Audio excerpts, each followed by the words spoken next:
வாழ்வுக்கு 3 எழுத்து. அந்த வாழ்வுக்கு அடிப்படையாம் அன்புக்கு 3 எழுத்து. அன்புக்கு துணை நிற்கும் அறிவுக்கு 3 எழுத்து. அறிவார்ந்தோர் இடையிலும் காதலுக்கு 3 எழுத்து.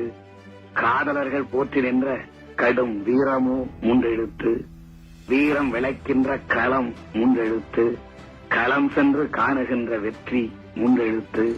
அந்த வெற்றிக்கு நமையெல்லாம் ஊக்குவிக்கும் அமைதிமிகு அண்ணா 3 எழுத்து.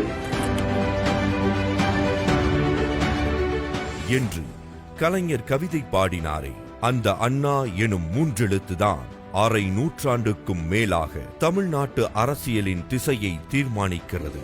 1909 செப்டம்பர் 15 காஞ்சியிலே பிறந்த ஒரு சிறு நெருப்பு பொறிதான் பிறகு தமிழ்நாட்டு அரசியல் வானில் உச்சியில் ஒளி வீசிய உதயசூரியன் ஆனது.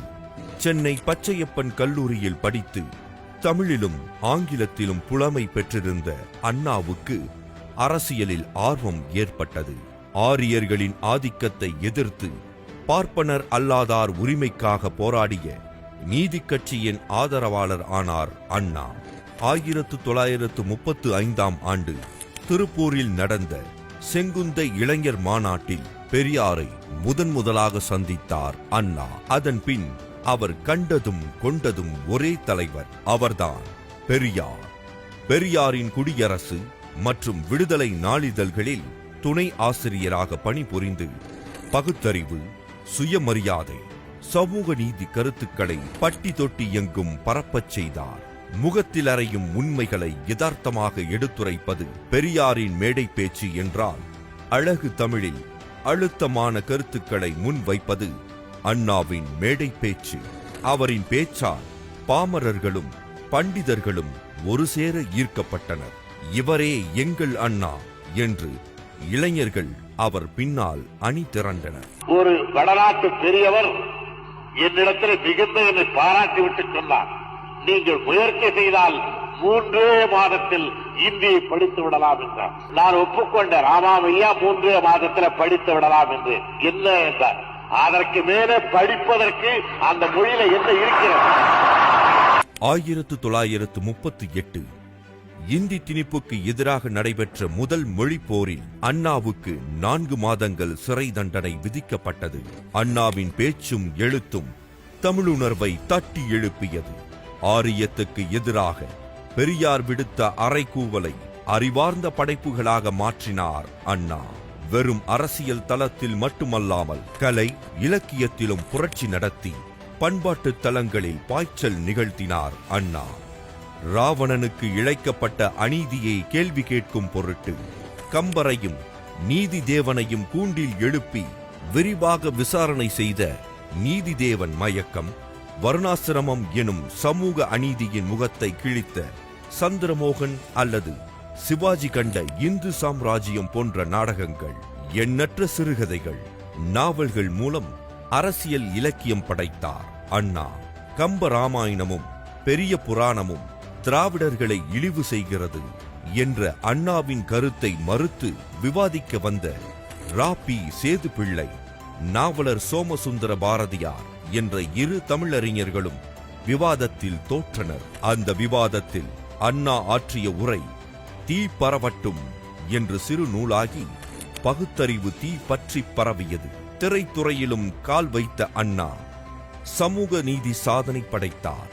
கடவுள் பெயரிலும் அரசர்கள் பெயரிலும் திரைப்படங்கள் வெளியானதை மாற்றி வேலைக்காரி எனும் தலைப்பில் அண்ணாவின் எழுத்தில் திரைப்படம் வெளியானது எளிய மனிதர்களுக்கான பெரிய வெற்றி. அண்ணாவை தொடர்ந்து கலைஞர், நாவலர் நெடுஞ்செழியன், பேராசிரியர் அன்பழகன், முரசொலி மாறன், ஏவிபி ஆசைத்தம்பி, சிபி சிற்றரசு, எஸ்.எஸ். தென்னரசு என்று மேடை பேச்சிலும் கலை இலக்கியத்திலும் புரட்சி செய்ய தம்பிகளை தயார்படுத்தினார். அண்ணாவும் அவரது தம்பிகளும் வந்த பிறகுதான் நமஸ்காரம் வணக்கம் ஆனது, அபேட்சகர் வேட்பாளர் ஆனது.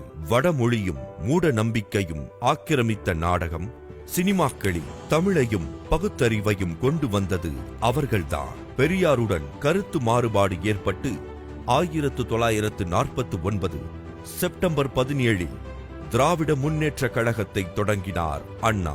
வடக்கு வாழ்கிறது, தெற்கு தேய்கிறது என்று தென்னகத்தின் உரிமைகளை வலியுறுத்தி தீயின் வேகத்துடன் வேலை செய்தது திராவிட முன்னேற்ற கழகம். 1957 தேர்தலில் 15 சட்டமன்ற உறுப்பினர்கள், 1962 தேர்தலில் 50 சட்டமன்ற உறுப்பினர்கள் என்று வேகமாய் வளர்ந்தது திமுக. மாநிலங்களவை உறுப்பினராகி நாடாளுமன்றம் சென்ற அறிஞர் அண்ணா கூட்டாட்சிக்கான குரலை ஓங்கி வளர்த்தார். அவர் தமிழ் பேச்சைப் போலவே ஆங்கில உரைக்கும் ஏராளமான ரசிகர்கள் உண்டு.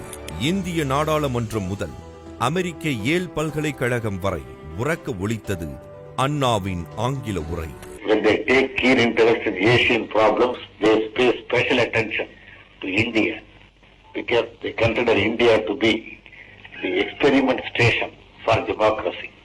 1965 இந்தி எதிர்ப்பு போராட்ட நெருப்பில் தமிழகமே தகித்தது. மாணவர்களின் போர்க்குணமும் மொழிப்போர் தியாகிகளின் ஈகமும் 1967 திமுகவை ஆட்சி கட்டிலில் அமர்த்தியது. இந்த ஆட்சி பெரியாருக்கு காணிக்கை என்றார் அண்ணா. தந்தையும் அண்ணனும் தம்பிகளும் இணைந்தனர். தமிழ்நாடு புதிய திசையில் உற்சாக நடை போட்டது. 2 ஆண்டுகள் கூட முழுமையாக ஆளவில்லை.